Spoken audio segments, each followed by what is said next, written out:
আওয়াজটা শুনে নিশ্চয়ই বুঝতে পারছেন যে পাকোড়াগুলো কতটা ক্রিস্পি হয়েছে। আর ফুলকপির পাকোড়া ঠিক কিভাবে বানালে অনেক বেশি ক্রিস্পি হয় সেটাই আজ শেয়ার করব। আর শীতের ফুলকপি দিয়ে এভাবে অবশ্যই একবার এই পাকোড়াটা বানিয়ে খেয়ে দেখবেন। শীতের ফুলকপির পাকোড়াটা সবথেকে বেশি টেস্টি হয়। আসসালামু আলাইকুম, লিলির রান্নাঘরে সবাইকে স্বাগত। আসুন তাহলে দেখে নেওয়া যাক আজকের এই ফুলকপির পাকোড়া রেসিপি।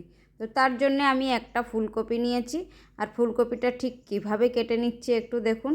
ফুলকপির ফুলগুলোকে ঠিক এভাবে কেটে আলাদা করে নেব।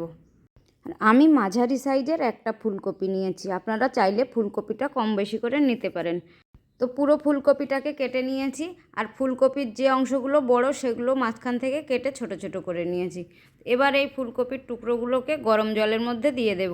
আর জলটা আমি আগে থেকেই গরম হতে বসিয়েছি। এবার এর মধ্যে দিয়ে দিলাম স্বাদ মতো নুন, দিয়ে 3 মিনিট মতো খুব ভালোভাবে সেদ্ধ করে নেব। তবে জলটাকে আমি টকবক করে ফোটাবো না। জলটা খুব ভালোভাবে গরম হয়ে যাওয়ার পর গ্যাসের ফ্লেমটাকে মিডিয়ামে দিয়েছি। তো 3 মিনিট ঠিক এভাবে সেদ্ধ করে নিয়েছি। এবার এই ফুলকপিগুলো জল ঝরিয়ে তুলে নেব। আর এইভাবে ফুলকপিটা ভাবিয়ে নিলে এর মধ্যে যে পোকামাকড়গুলো থাকে সেগুলো এমনিতেই বের হয়ে যায়। এবার ফুলকপিটা সাইডে রেখে একটা বোলের মধ্যে 1 চা চামচ নিলাম আদা রসুন পেস্ট, স্বাদ মতো নুন, ঝালের জন্য নিলাম লঙ্কা গুঁড়ো, তবে আপনারা চাইলে এখানে কাঁচা লঙ্কা কুচিয়েও নিতে পারেন। এবার দিয়ে দিচ্ছি 1/2 চা চামচ জিরে গুঁড়ো, 1 চা চামচ ধনে গুঁড়ো, সামান্য গোলমরিচ গুঁড়ো। এবার অল্প জল দিয়ে এটা খুব ভালোভাবে মিক্সড করে নেব।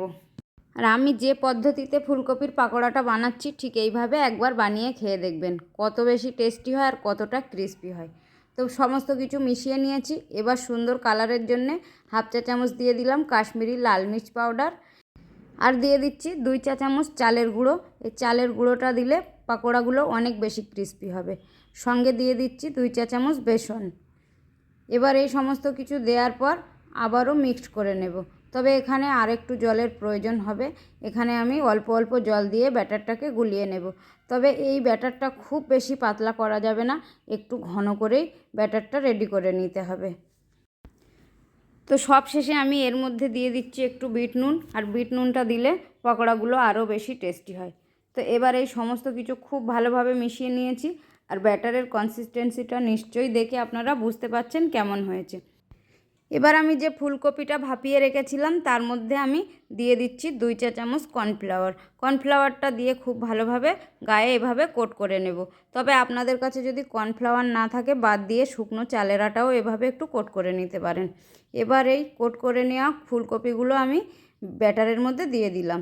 ব্যাটারের মধ্যে দিয়ে খুব ভালোভাবে ব্যাটারের সঙ্গে এভাবে মিশিয়ে নেব। তো সমস্ত কিছুর সঙ্গে ফুলকপিটাকে খুব ভালোভাবে মেখে নিয়েছি। এবার এগুলোকে ভেজে নেব। তো ভাজার জন্য আমি আগে থেকে চুলাতে তেল গরম হতে দিয়েছি, আর তেলটা খুব ভালো মতো গরম হয়ে গেছে। এবার গ্যাসের ফ্লেমটাকে মিডিয়ামে করে দিয়ে একে একে ফুলকপির টুকরোগুলো গরম তেলের মধ্যে এভাবে ছেড়ে দেব, আর দিয়ে কিছু সময় রেখে দেব, বেশ একটু ভালো মতো শক্ত হয়ে আসা পর্যন্ত। তার কিছুক্ষণ পর নাড়াচাড়া করে দেব। আর ঠিক এভাবে মিডিয়াম আঁচে নেড়েচেড়ে উল্টে পাল্টে বেশ লালচে করে ভেজে নিলে একেবারে মুচমুচে ক্রিস্পি ফুলকপির পাকোড়া রেডি।